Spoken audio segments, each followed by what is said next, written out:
Okay, are you ready? Shall I do your intro? You can say it's coming right up if you want. Or I could say, hello, Nick speaking, Yeah. and welcome to my video. You can tell I'm a fan. Right, are we ready? You ready? Yeah. All set? Okay, here we Let's go. go. In today's Warhammer 40k podcast, I'm here with Kevin from the Hobby Corner, and it's coming right up. Right up. Necrons! Perfect. One hit wonder. How about that? I love it. Nick speaking, and welcome to this podcast. Right, today I'm here with the awesome Kevin from the Hobby Corner. Hello, Kevin. Welcome to the show. Hello, Nick. Thank you for having me. You're more than welcome. Hopefully you're doing well. Yeah, it's been quite a busy couple of weeks, so it's been here, there, and everywhere. But yeah, Okay. all doing well. Excellent. Well, as always, we have some questions to ask you so we can find out more about you. We have 5 questions about your hobby, 5 questions about the channel, and then we're going to have a general chit chat about 40k. I'm really looking forward to this. Now, of course, Kevin has a YouTube channel and it is linked in the description below, so make sure you check it out. Head on over, give him a sub and show him some support. Right, that's my easy little bit done. That puts you in the hot seat. Great. No, I've been in the hot seat all week, so there you go. You're used to it. You're used to it. yeah, because I just started a brand new job on Monday, and so every day it's training, and then they review what I've been learning that day. So it's like fire the questions away. I'll go for it. You're used to it. Okay, this should be easy for you then. Okay, so the first question is, how did you get into this awesome hobby of ours? Oh, wow. I actually got an introductory video on YouTube that kind of covers that. But basically, as a kid, early 90s, because I was a late 80s baby, so early 90s, there was a lot of fantasy style TV shows. A lot of the 80s style fantasy art was bleeding over still. And my mum, of course, had some fantasy novels. She had like quite an old copy of The Hobbit as well, and that quite captured my imagination because it was a picture of Smaug on top of his treasure with a puff of smoke coming out and just a silhouette of Bilbo. And that, and I used to say, "Can you read it? Can you read it? Can you read it?" She's like, "Oh, it's such a long go." Now I'll read it. And I'm like, "Oh, she's right. It's so bloody long." It's like 5 or 6 days of just sitting around eating and it being damp and rainy before anything happens. Then my uncle, he was very much into like fantasy settings as well, role playing. He used to do D&D when he was younger. And I remember he got himself a copy of Hero Quest. He let me and my brother have a go at that as well. And that really captured our imaginations. And then a little while after that, my granddad wanted to focus my energy into something, because I guess I was a hyper kid. And there was a Games Workshop in Harrow. So he took me there, said, right, you got like £5. Go get yourself something. You could actually get something for £5 then. And yeah, it just sort of started from there. So and it's always sort of been more or less around Games Workshop's very Warhammer centric.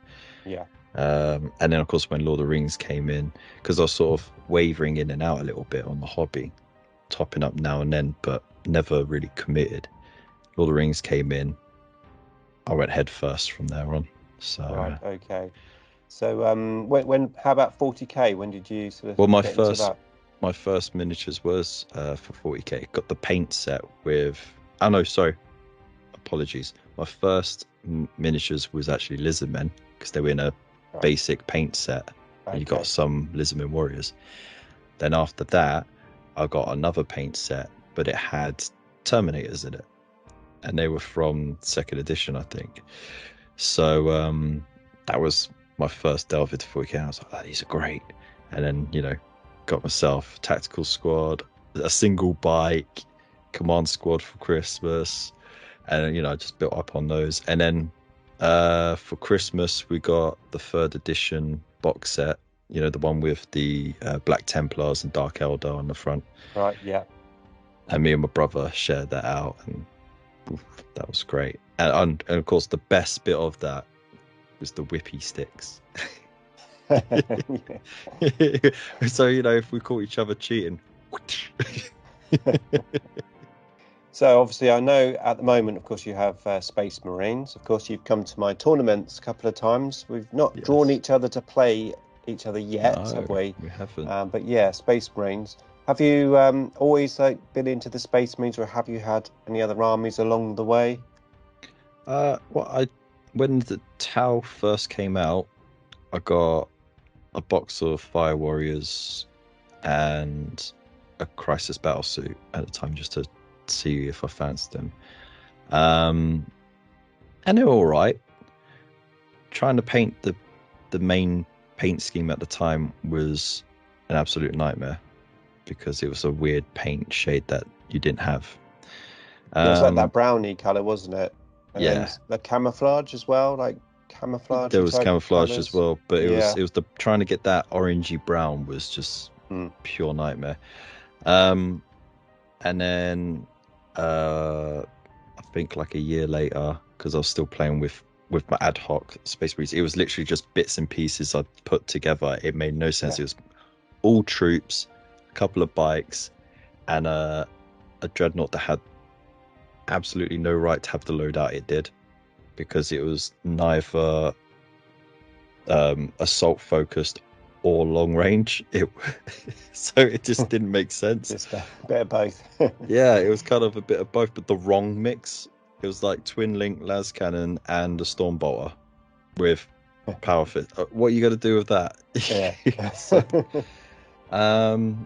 but then my friends got together for my 16th, and they chipped in and bought me a Necron box set, Battle Force. Okay. And in that, it was just after the revised box set, so you got an extra destroyer in it. So I still got the box, and it says now comes with 3 destroyers. It's like, woo! And they got me a Necron Lord with it as well. So that's kind of always been my second army, and I've got a big case of it now, because when they had the update, the first plastic update, that just coincided with when I was doing my little 6-month stint working at Games Workshop. So of course, it's not a discount, it's buy one get one free. Oh, that's nice.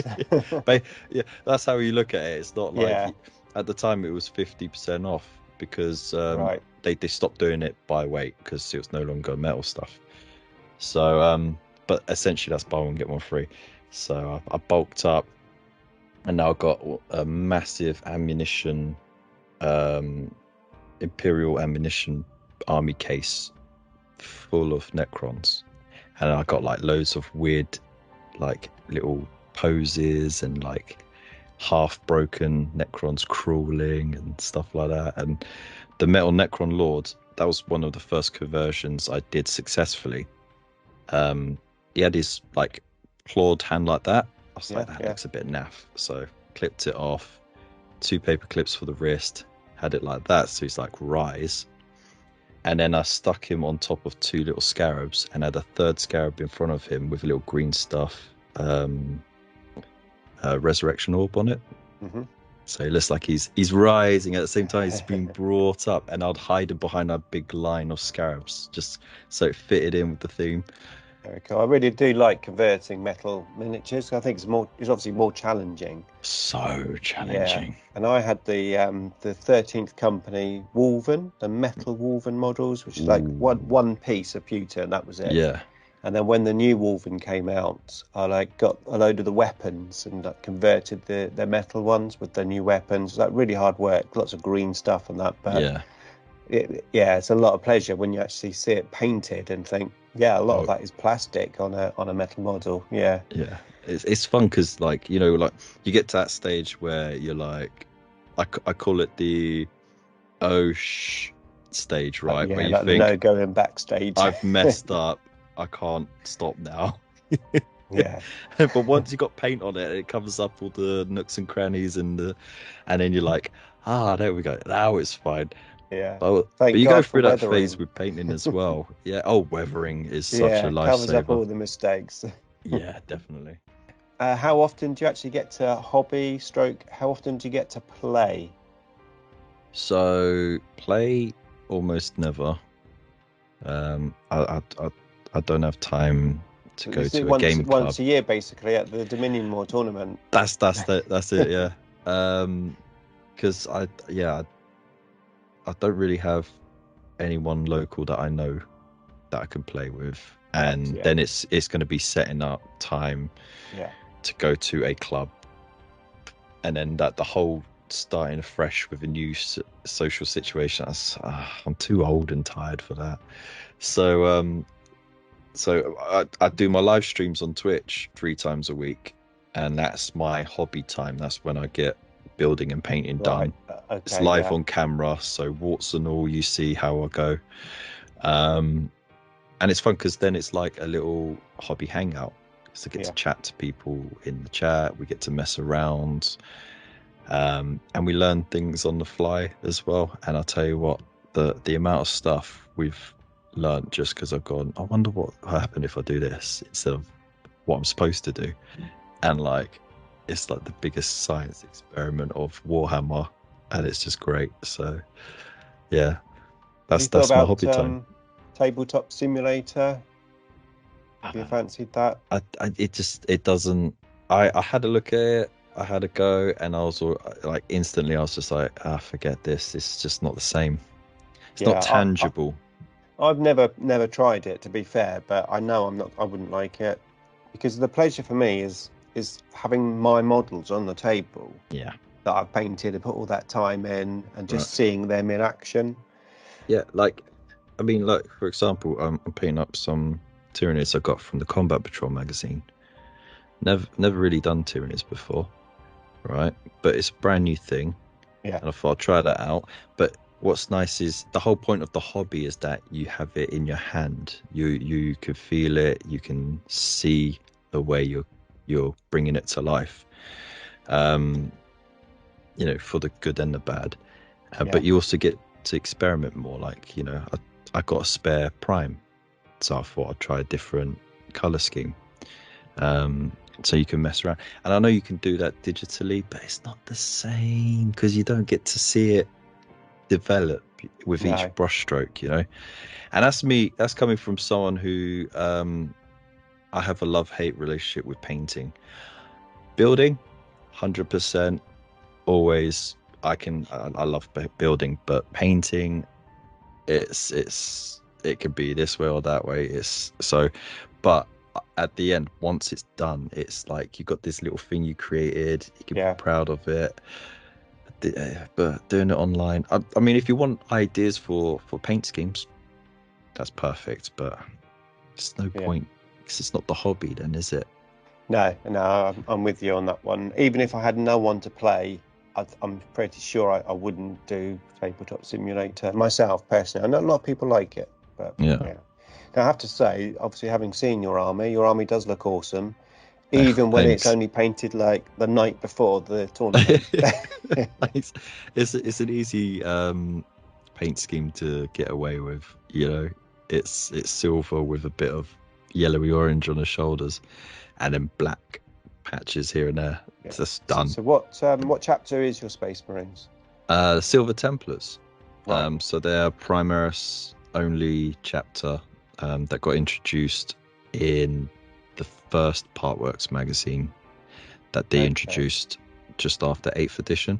So it's actually in a chapter that I always Yeah. thought, for whatever reason, that you were using basically Black Templar rules, that you just painted silver and renamed them No. Silver Templars. They are actually a Ultramarine successor chapter. Oh, okay, right. Yeah. and they have this thing called the Bond Marshal, where they basically become dedicated to the weapon that they've crafted, because they craft their own weapons.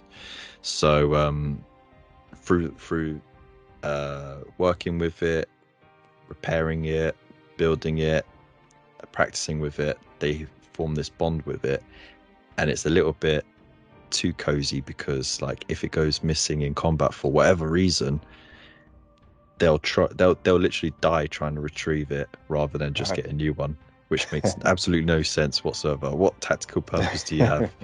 That doesn't sound like Ultramarine tactics to me, but that is that kind of, like insanity that I kind of like, because otherwise they are Space Marines. They are Ultramarines, which are Space Marines. I think it is good to have sort of some fluff, isn't it, to go with the army? Yeah. Otherwise, especially with Space Marines, because it's then hard to separate all the different factions, isn't it? Yeah. Sorry to interrupt. I was just going to say that they actually they did a novella, right? And the main part of that novella is that there's a captain who lost his sword because it got embedded in a demon prince, right? So he hunted down this demon prince across an entire sector before doing a showdown with it. It's just to get his sword back. He didn't really care about the fact that they were Death Guard. He just wanted the sword back. Just wants it. I went for the Space Marines. A couple of reasons. Not Space Marines. I mean, I went for the Space Wolves. Yeah. And a couple of reasons for that. One, I was playing Necrons, and then the 13th Company came out in the IDICBeer Codex. Yeah. And like, as a little gaming group, we all picked an army from the IDICBeer Codex. So one of my friends did the Lost and Damned. Somebody else did the Eldar Strike Force. And I went for the Space Wolves. But what really attracted me to them was the fact that you could take Fenrisian wolves with them. Yeah, the little wolves. Gorgeous. I think that was the Xenos side of me coming out. It's the fact that you'd have these little space wolves. So that's why I went for them. But there are no wolves on Fenris. Well, no, they're all in my army case at the moment. The IDICBeer campaign book was something. And that was the one with the artwork of Abaddon holding. I think it was. Yeah, I think it was. Yeah. That was pretty gnarly. I like that. So yeah, good times. Absolutely. We're talking of good times. So out of your history of gaming, what you have played, good segue. Have you got any cool, fun stories to tell us? Or one cool, fun story? Well, I mean, let's bring it to. We'll keep it on 40k, because I got quite a few fantasy ones, but 40k at not the tournament from this year, but last year's tournament. Yeah. And I was paired with the young chap from Planet 40k, and the whole time he was sort of like getting anxious and like, we've got to strategize, because he had Necrons at the time. Yeah. And he's very tactical, isn't he? Very tactical. Super tactical, right? Yeah. Very analytical. And I just kept saying, don't worry, just chill. Look, we're okay.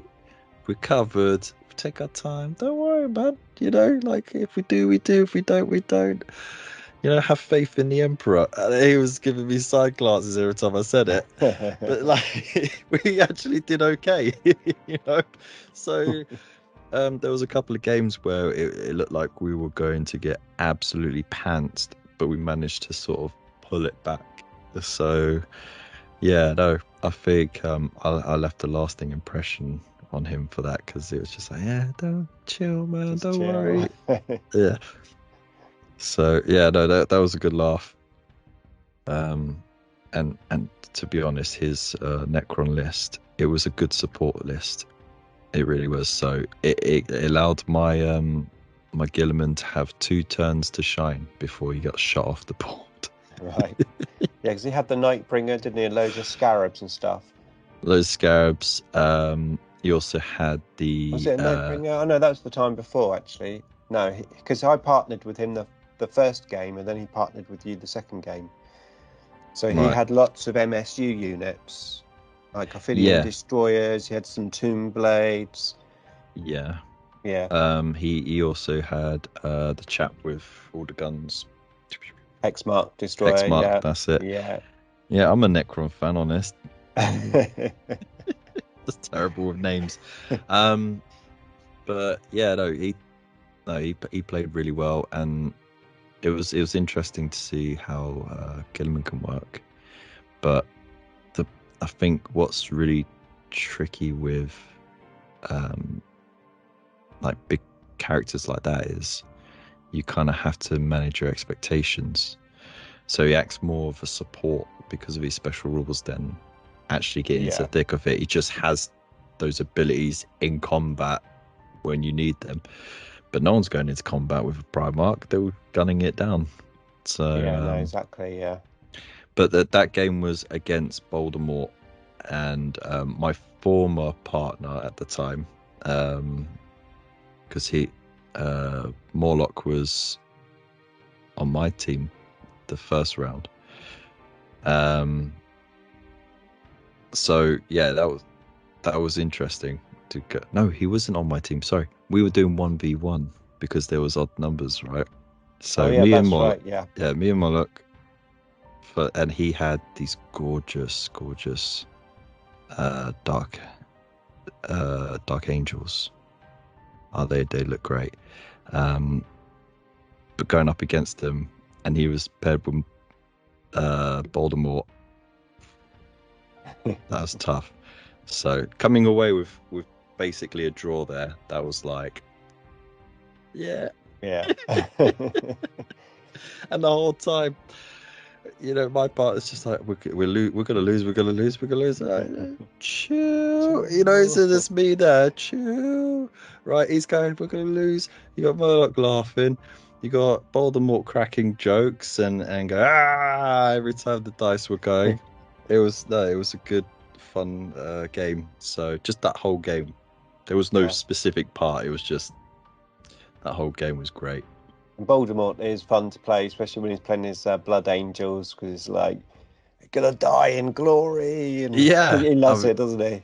God, man, it's so cheese as well. I mean, he had the Dreadnought, he had the Redemptor tank with a Tech Marine like right up its butt.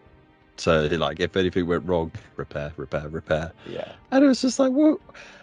And there's my little Gilliman there with like 3, sword and shield, like what are they called? Blade guards, like just there, like, hey, and they get shot off the board straight away. And then Gilliman's just there, like, oh no, I've got to hide now. And then he dead. And then he goes, oh, he can bring himself back up. Let's roll. Roll the 1. Well, what are you gonna do? Yeah, there you go. So obviously we know that you're doing the Conquest at the moment, Tyranids and Space Marines, yeah? Is that right? The Combat Patrol magazine. Yeah, the Combat Patrol, sorry. Yes, the first one was Conquest, wasn't it? Was it? First one was Conquest, yeah. Which was purely... Was it Necrons, wasn't it? No. The first one was Death Guard and Space Marines, because that was the 8th edition starter. There was one with Necrons, wasn't there? 9th edition was Necrons and Space Marines, yeah. And they did that in Imperium. Yeah. But the premium magazine, the premium sets actually came with mini forces of alternative stuff. So you got some Undivided, Chaos Space Marines. What else did you get? Orcs, Tau. And the last one was Tyranids. Right. And then this time round with Combat Patrol, they've switched up even more. So now you get Combat Patrol-sized forces, and I believe there's 9 of them. So you get Space Marines, generic Space Marines, the Tyranids. You get Undivided Chaos. You get World Eaters, Thousand Suns, Actually, you know, I guess when it's on the binder. Oh, there you go. So See, you the get reason I'm asking you this is because the next question is, do you plan any new armies? And you're basically just telling me your new armies, aren't you? basically, well, I mean, the idea is I'm gonna build and paint them and then sell them on. So Okay. and it's always going to be at like below market rate. But yeah, so Space Marines, Tyranids, Eldari, generic Space Marine, Chaos Space Marine, Orcs, the Votan. Why did I think there was Thousand Suns in here? Gene Stealer cults, the Astra Militarum, and then you got World Eaters. Right. So It's an interesting way that they've gone that way, isn't it? Giving you a bit of everything, I suppose. yeah, and then the premium stuff is like more the elite units thrown on top. So you get Howling Banshees, the new tank that's got the hole in the bottom. What else do you get? And you get some other fun stuff. Well, I can't remember off the top of my head. awesome. But yeah, it's good stuff, you know. So it's if you got like a gaming group where they usually borrow stuff from you, or if you run a game club or whatever, this is perfect because you got small size games essentially ready to go, and you can have a couple of games in an evening rather than one big game. Yeah. And yeah, get to build it as you go. So yeah, no, brilliant, excellent. Well, it's great to hear about your hobby. We're going to move on to the next segment now. Have a chat about your channel, which I believe you've been on YouTube for quite some time, haven't you? Do you know the year you started? Too long. I think it was about a year or year and a half before the world ended. So what end times? yeah, well, no, like you know, the lockdowns and everything. Oh, so right, pretty okay. much, Lockdown, pretty much the end times, yeah.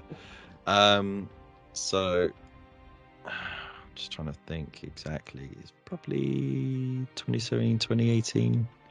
Like it started off really because a lot of people were having problems with the Purple Sun spell because they did like these like spells that actually came alive and they roamed around the board and stuff, and you got a box of them.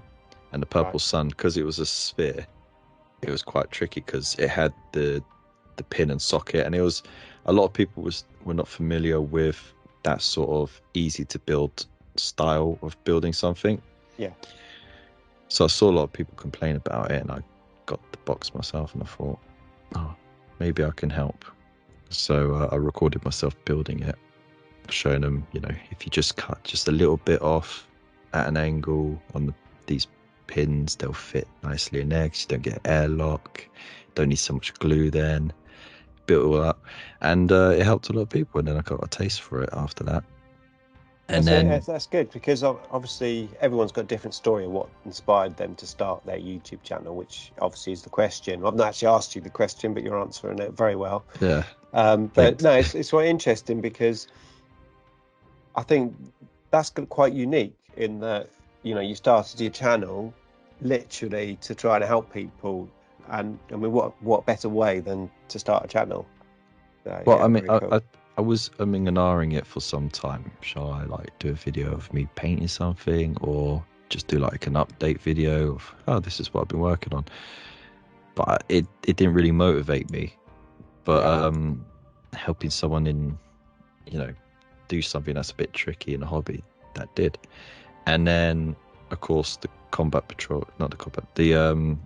Conquest magazine started, and I thought that'd be a good way to lean into that then, because the instructions were a bit vague at the time. They've gotten so much better now, but at the time there was a lot of problems with the instructions. It was confusing and that, so I'd do a weekly update of the issue. This is what's in the magazine, do the story time sort of thing.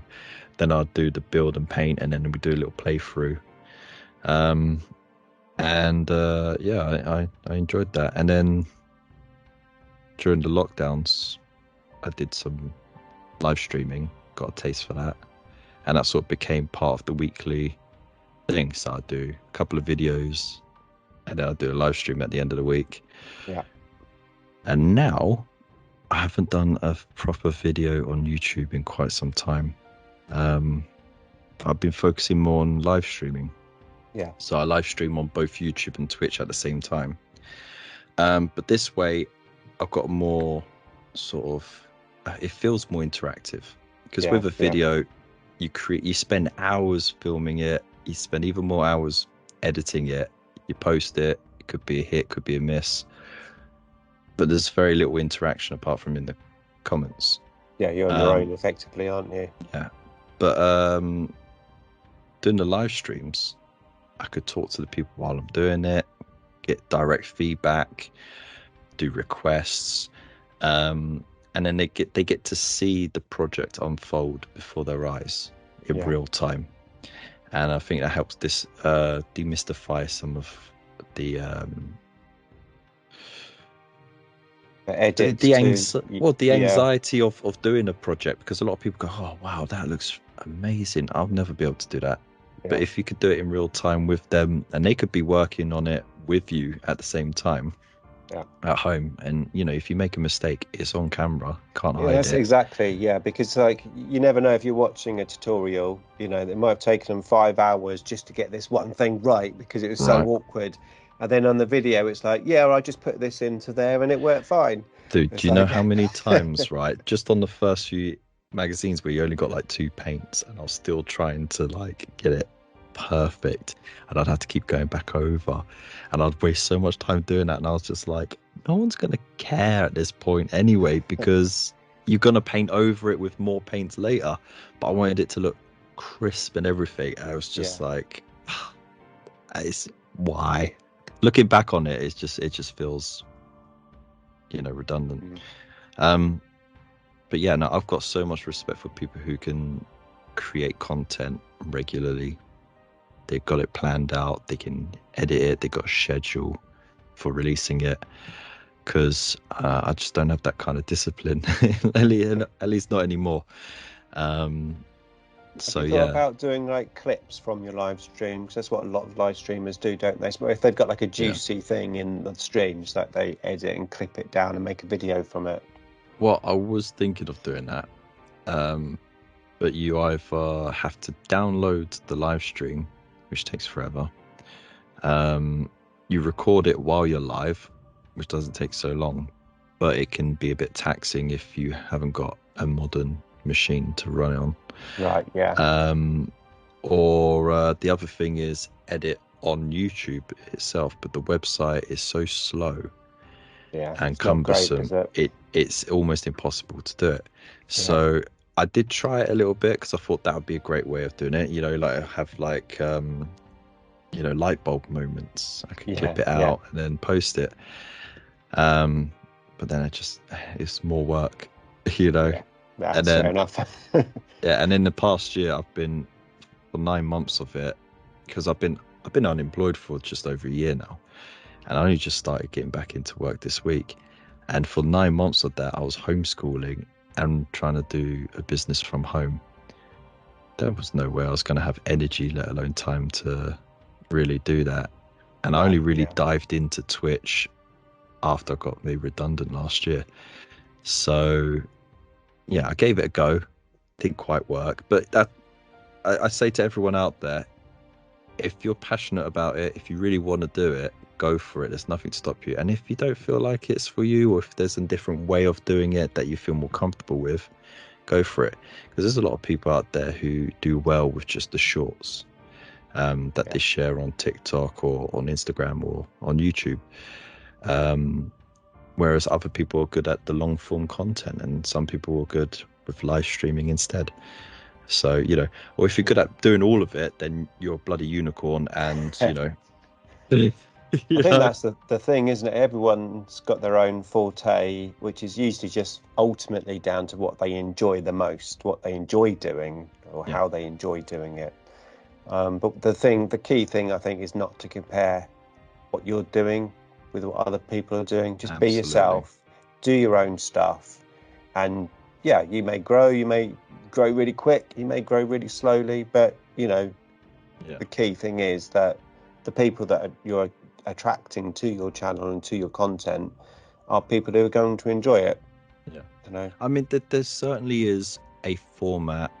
There's a formula for fast growth, but usually that comes at the expense of like character, you know.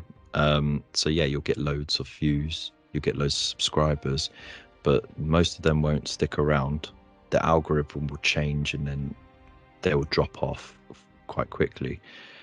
But if you can build a solid base of, you know, subscribers or viewers who come back every week to watch your stuff, then you know you're done well.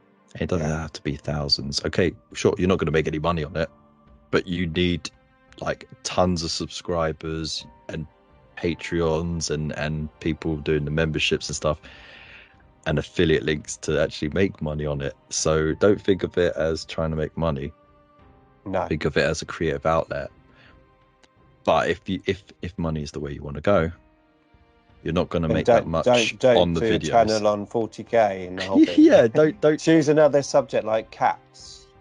Yeah. Cat Be videos. as broad as you can with your subject. Don't be niche. But but like, you know, have it so that it funnels people into your actual business. You know, have that sort of business model. This is your way of advertising it, and then you can have like a commission service at the end of it, or you can have like painting tutorials.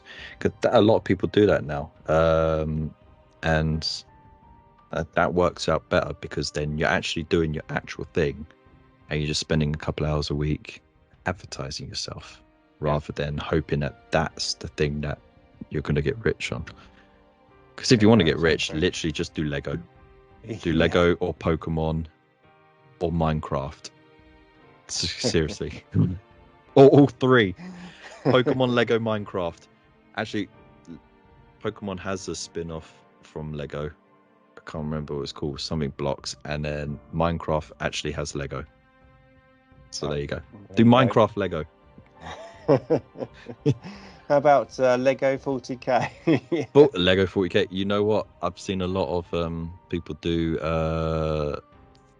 STL files for Lego bricks that you can print yourself to build your own Lego Space Marines. It's cool. pretty dope. Yeah.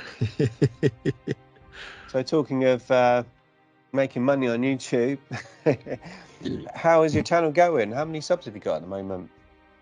To be honest, I haven't really checked it because, like I say, I'm not so much doing videos, just doing live streams. But you get a lot of evergreen videos that still bring in new views and new people.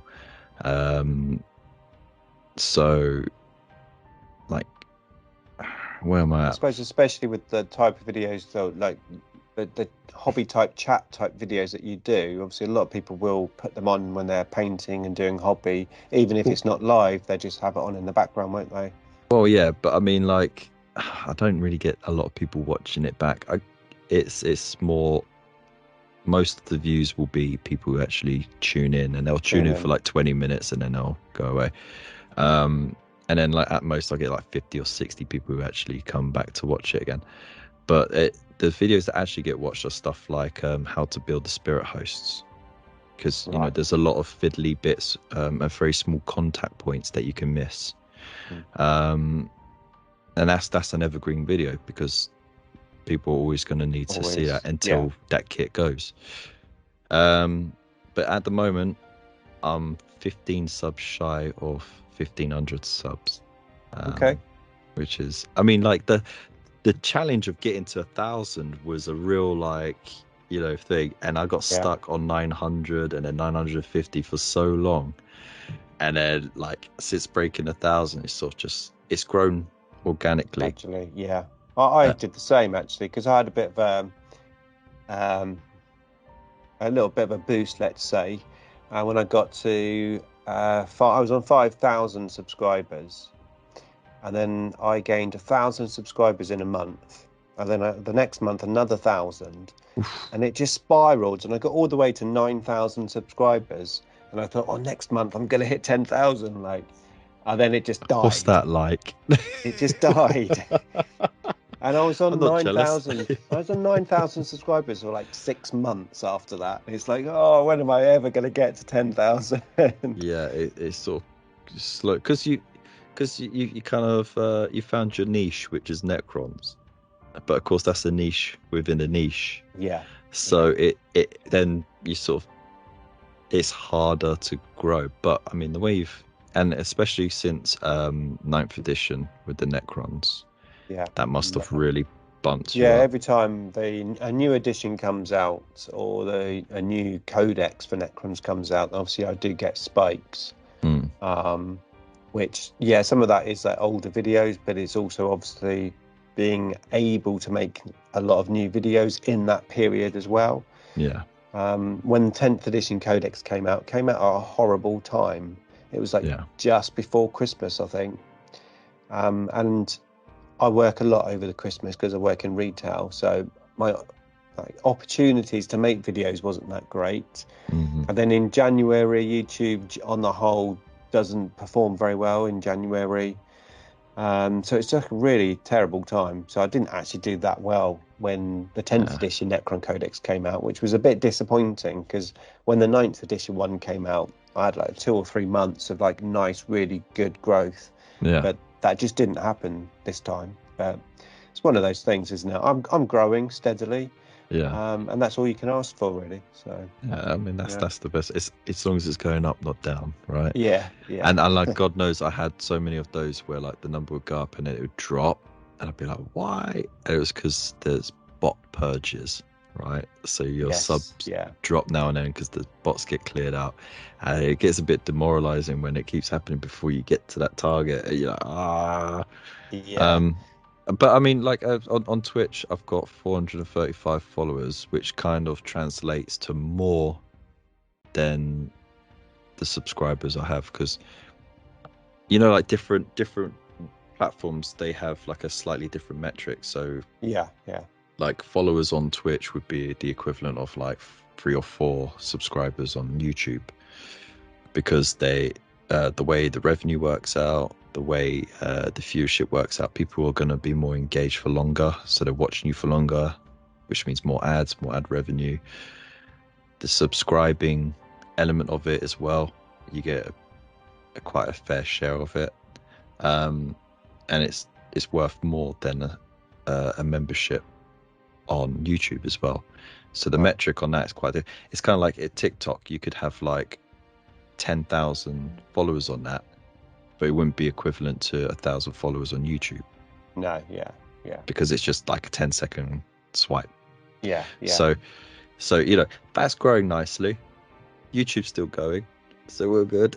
And and now I've got a job which does 4-week shift rotations. So like I don't know how that's gonna work, because I'll be doing nights, I'll be doing lates, I'll be doing earlies, but I'll be doing like regular updates every week. I'll do like a little schedule on the Discord. I can't find Discord, by the way. Like I'll keep everyone updated on that. So I still want to do the live streams. It's going to be my time to decompress. Yeah. So. Okay, so what would you say? I think you probably answered this already anyway, but I was going to say, what do you enjoy the most about your channel?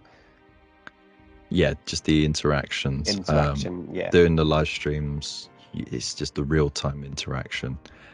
It's kind of like doing a group chat, and like everyone's hanging out, all your mates are hanging out, and I mean, and like we like to have a laugh. So like if someone's coming in and they want to have a joke, we'll joke around with them, because life's too short. Absolutely.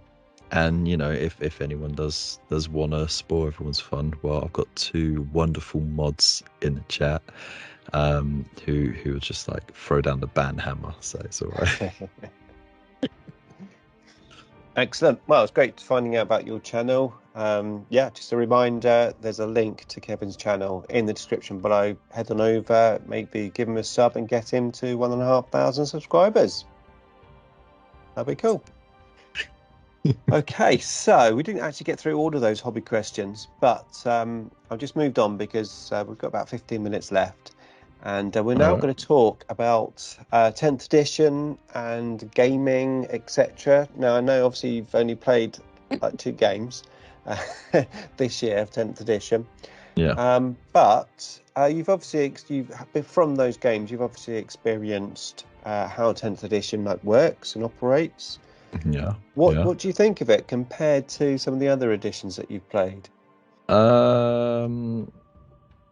Never known orcs to hit that hard. Welcome to my world. And that was the first time going up against Custodes, and how and when you got orcs and Custodes paired, double ow. Like you got the tactical flexibility and toughness of the Custodes. They don't really have to do much. They just walk up the board and it's like everything bounces off them. And then the orcs just go, oh, we've got a big old truck, we'll crash it through this wall and then we'll just dump all these mega knobs on your butt. And there you go. That's your whole front line gone. Yeah. So, yeah. How about the mission structure? Did you like the way the secondary cards were and how you had to achieve them and stuff compared to some of the old editions where it's like end of game, you score with whatever objectives you're on at the end of the game and that's it? It was interesting, yeah, because you get more opportunities to score points. So it doesn't wholly rely on holding objectives, which can be tricky at times. Especially if you haven't got the numbers. You're going up against a horde army or an army that consists of 4 greater demons, and a Norn emissary. Like why? But yeah, no, it's yeah, I think it helps give you a bit more, but it's quite tricky because like you'll burn a card and then like the next round you'll be like, I had that one. So yeah. I did play one where it was flexible. Like every time we draw a card and try and score it that time. But the other time was we just picked the ones that we wanted. You did so fixed, it was fixed. Yeah. And that actually worked out worse for me. Because I went and picked ones that I thought I can definitely do. Didn't do them. I couldn't. It was impossible. Once all the orcs were out, you couldn't get behind the lines because the Custodes could spread themselves so much. There was only like 6 models. When you have fixed, your opponent knows what you're trying to achieve, so then they can counter it. Whereas if you're randomly drawing, each time it's different. Yeah. I do enjoy the tactical objectives. I think they add a fun element to what is basically quite a restrictive, samey sort of mission set. Yeah. And I think tactically they're quite challenging as well. I think there are things that you can do that obviously give you like help you, let's say, during the game. So for example, let's say you've not had Bring It Down yet, which is where you score points because for killing vehicles. Yeah. It's like if I've got a few vehicles on the table, sometimes what I'll do is I'll try and like really badly wound them, like down to 2 or 3 wounds. But rather than like finishing it off, like leave it. Right. In hope that like the next turn you might get Bring It Down. And then you can just finish it off and get those points. Yeah, that's clever. So, and then sometimes you'll have like a unit which is on an objective, and there's like a couple of models left. You're holding the objective because you have more models on there. Yeah. And then rather than like wiping out the unit, maybe I haven't had that card yet. Like kill a unit on an objective. Maybe I'll hold back just in case I get that card. Yeah. So that there are things sometimes that you can like think outside of the box as such to try and help you like achieve future cards that might come up. So yeah, I find it quite tactical. I was just happy to be there, to be honest. Oh, this is it. Yeah. I came to roll some dice and eat some snacks and have a good time, and I achieved all those objectives. So I was the real winner there. Yeah, absolutely.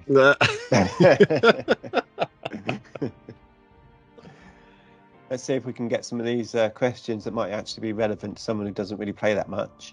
All right.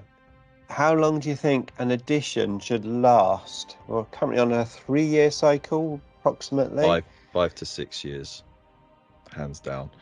I'd say actually 6 years, and then every 2 years, one of the 3 flagship game systems has a revision. So let's say 2024 40k, 2026 Age of Sigmar, 2028 Lord of the Rings, then 2030 40k again. Gives plenty of time for people to settle in. You can do campaign books every 6 months if you want, or every year, to keep things going, to keep things interesting, to shift the market. So, you know, because I mean, that's basically what they do. The campaign books are there so that you buy units you wouldn't normally. But then it gives you time and opportunity to explore the other game systems. So you can have a look a little bit at Age of Sigmar. No, don't say that. Don't say that. Or the Old World, or Lord of the Rings, or even the smaller game systems like Necromunda. So, you know, and I think that would work out much better for them as a business model, just simply because you get people to spend more on different things. And typically, if you're in the hobby, you like to have a collection, right? The majority of us like to collect. So if you start a new collection, you're going to be, well, actually, I need this for my collection now. And if you got like 3 or 4 different collections on the go, then you're going to be buying for 3 or 4 rather than 1 or 2. And I think I've had this conversation with a lot of people, and the consensus seems to be that would be best. And I remember, was it 5th or 6th edition of Warhammer Fantasy? It went on forever because Lord of the Rings dropped, and all the focus went on that because it was a massive cash injection for Games Workshop. That was when they started having like 4 or 5 staff in the shop. You know, it was crazy. And so the edition got pushed and pushed and pushed. But more people, I think, got to then check out 40k, got to check out Lord of the Rings, like I did. And so, you know, and actually it gave me time to explore Warhammer Fantasy, because I came in with 40k and then got topped up with, you know, I looked at fantasy a lot, but the whole rank and file thing sort of scared me off a bit. Lord of the Rings came in, and then Lord of the Rings became a rank and file for a little bit, because you had the Armies of Middle-earth update, so you could get trays for them. And then, you know, it's an easy segue into Warhammer Fantasy then. And because the edition was like, it must have been like 4 or 5 years before it got a 7th edition. And so, you know, everything hadn't been updated. It was still all there. Everyone knew the rules, so they could get you into it real quick. Yeah. It was good. It was a good time. So yeah, definitely 6 years per edition. Interesting, yeah. I mean, I must admit, I've looked at lots of other gaming systems. You know, I mean, the Age of Sigmar miniatures are absolutely fabulous. You know, really awesome. And I've thought about Kill Team like several times. What puts me off Kill Team is like how they update it and change it so much. I'd love to have that game. You just buy it, you get your models, and that's it. You know, rather than right now it's Kill Team 2, Kill Team 3. It's like no thanks. I just don't want that. You know. Yeah. And then every time I watch Lord of the Rings, actually my other half and I, we've just finished watching all 3 films. Every time I watch it, it's like, I could potentially get some miniatures, and like, you know. But having said the beacons are lit, Gondor Causeway. I have to say that many years ago, I vowed to myself I would just stick with 40k, and that would be it. And I've stuck with that the whole of the time. It's time, you know, time to with the miniatures, having to like build and paint them, and I've got a load of 40k stuff I can do. It's time to play the games, you know, and the commitment and stuff. So, yeah, and space. I haven't touched the Lord of the Rings stuff since I was like 16. You know, that's half of my life ago. Yeah, and then some. My trouble is as well is I'm not the type of person that can sell it.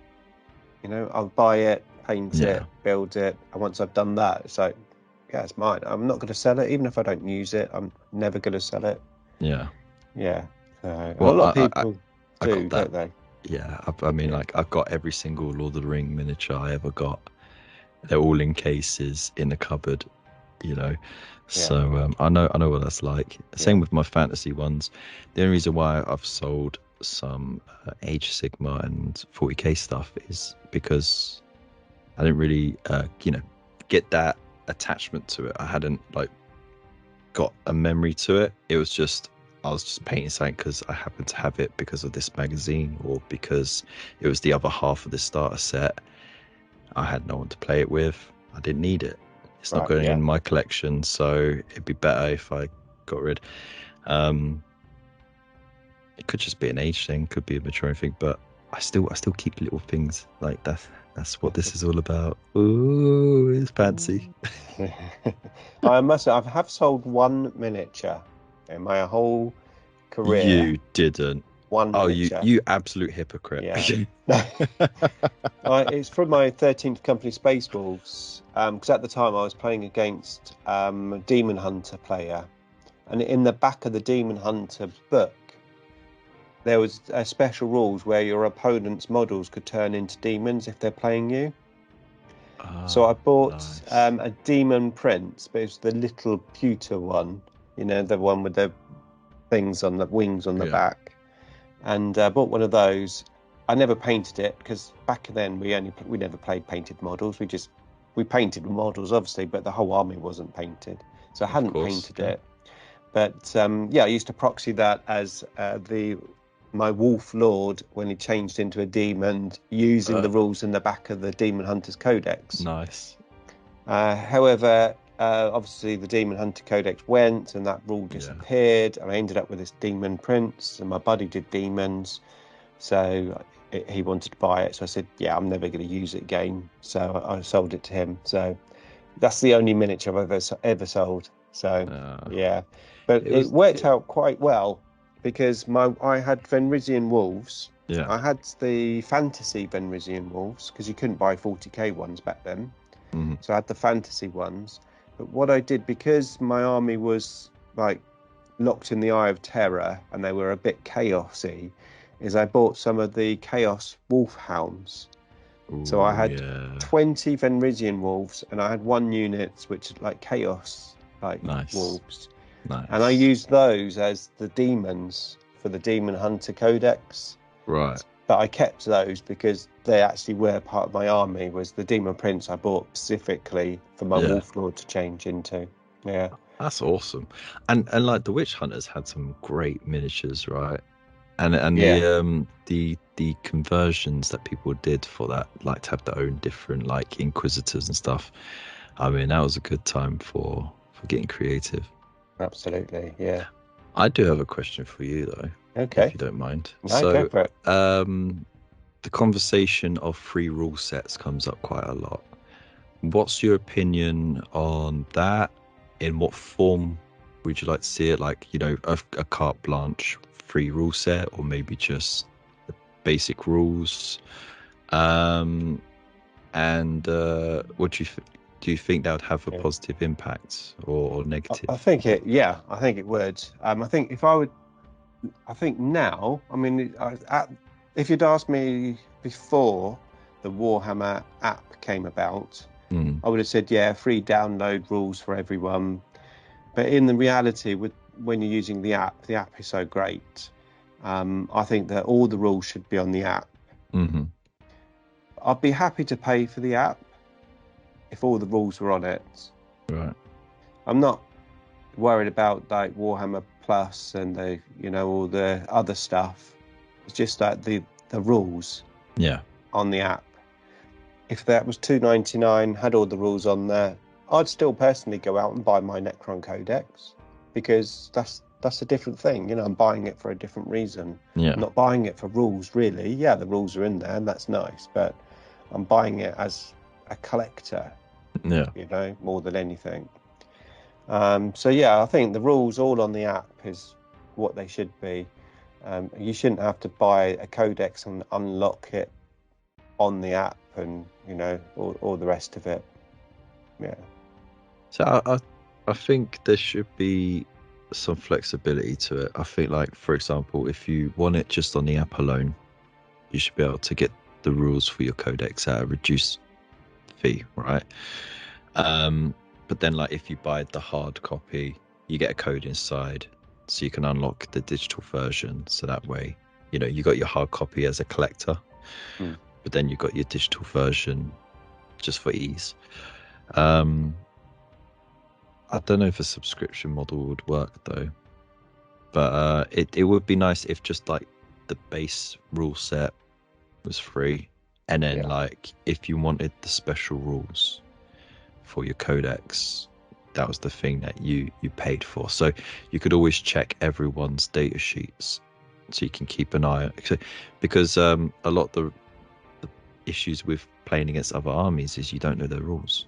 No. Unless you check their rules the night before on the spot, and that can slow down gameplay. That's right. But if usually you do it after the rules, game, don't you? Yeah. You do it after the game, and then the next time you play them and they do it, you say, "Actually, are you sure you can do that? Can you just reread the rule?" And so, and then they reread it, and then they, "Oh yeah, you're right." You know, usually just a genuine thing, isn't it? Mistake, but yeah. So, like, if there was like a monthly subscription for that, and it unlocked every codex so that you could see all the rules, I think a lot of people would be happy with like a £5-6 fee. Hell, a lot of people pay £8 or £9 for Netflix these days, or Disney Plus, and they probably don't watch it all the time. So you know, if you and then that's a constant revenue stream for them, so they win. And then, like, when the rules get updated, it automatically updates on there, and they just put a little note saying these rules have been updated. It was this, then now it's that. So you don't have to like print off PDFs and stuff like that, because that was always a massive. This is it. That's what I'm thinking. Like downloaded rules and all the rest of it. They all, it sounds good, doesn't it? But ultimately, it's all paperwork, isn't it? You've either got to print them out, so you've got to have them stored, and then it's difficult to find the rule that you want. So at least on the app, you've got like the search bit at the top and stuff. So free rules, and then with like, you know, like the special rules for like formations and stuff to be unlocked when you pay. I think that's more than fair. I know there's people who are being paid to make these rules, test them, to come up with the concepts and stuff like that, and it all filters through. But at the end of the day, I think you get more people buying into unlocking the extras, and you're always going to get people who want the physical copy of the book, right? So, you know, it'd be nice to reward that by giving them the free access with a code in the book. Codex, Okay, excellent. Well, thanks for that, Kev. It's been awesome talking to you. It's been great talking to you too. Hopefully you enjoyed it. And like I said, one more time, Kevin's channel, linked in the description below. Make sure you check it out. And don't forget to check out my other podcasts, which will be there somewhere. I'm not sure where. Somewhere on the screen. Good questions as well. Good.